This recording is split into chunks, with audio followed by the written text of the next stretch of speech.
As a result of trying to redraw the button bar from scratch, which is itself a result of the fact that I couldn't apparently move it adequately, I'm beginning to suspect that this case is not symmetrical anymore, which is depressing because I used the sketch symmetry tool to make it. But I have noticed that it doesn't always track, and sometimes it's necessary to delete one half and reassert the symmetry. I see some things are broken down here. I'll go back to the beginning of the design and move forward until we just started to make the thing. This is the sketch profile, the case profile. As I say, I was given to believe that this was guaranteed symmetrical by construction. Certainly when I've been moving things, you know, both sides move. So you think, well, then it has to be symmetrical, right? Let's put it the other way up. I believe I drew it this way up. So what I'll do is just delete this and then immediately re-establish it like that and finish the sketch. And now we've got the broken chamfers again, which that task alone took something like 10 days to solve with the help of some very nice people at Web Fusion.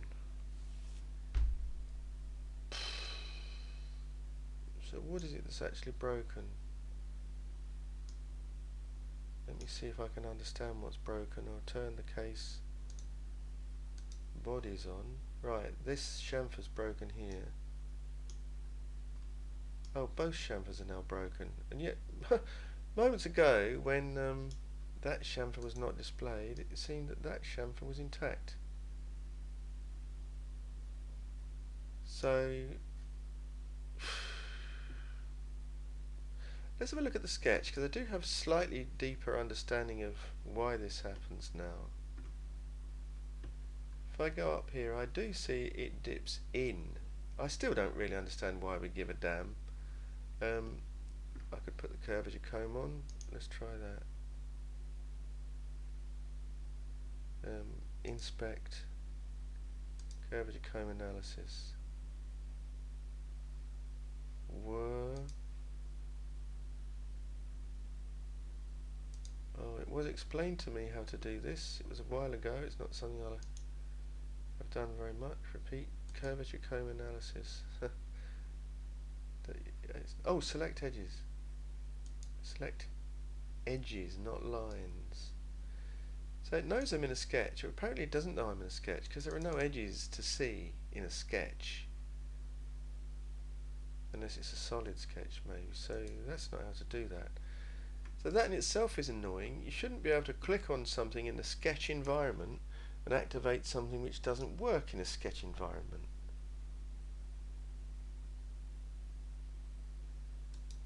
Well, not like that. Like that. Flippity flu.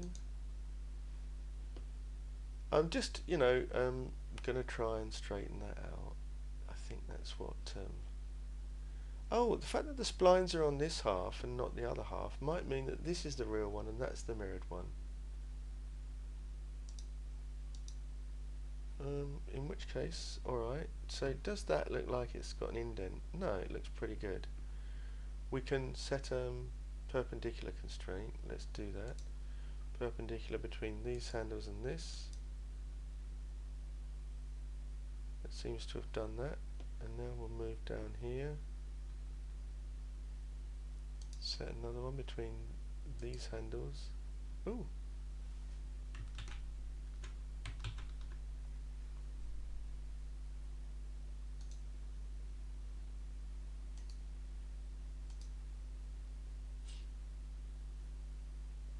Well, that constraint is now set, I can see it, but it's not removed this indent. I don't know why you need to, but apparently it's a bad thing. So move time. So it looks like it's smoother. Has that fixed anything? No, and the interesting thing is it's not gone through the propagation process to discover that it's going to fail. It's just failed straight off. Can I beg the chamfer gods to will 4 work for us? Will 1 work for us? No. Will none work for us? No. Okay, so we're back in the excrement from last week.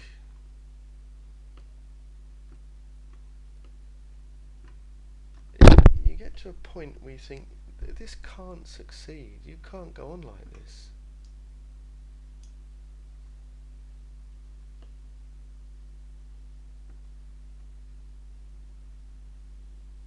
What to do? What to do? Chocolate sounds like a good plan.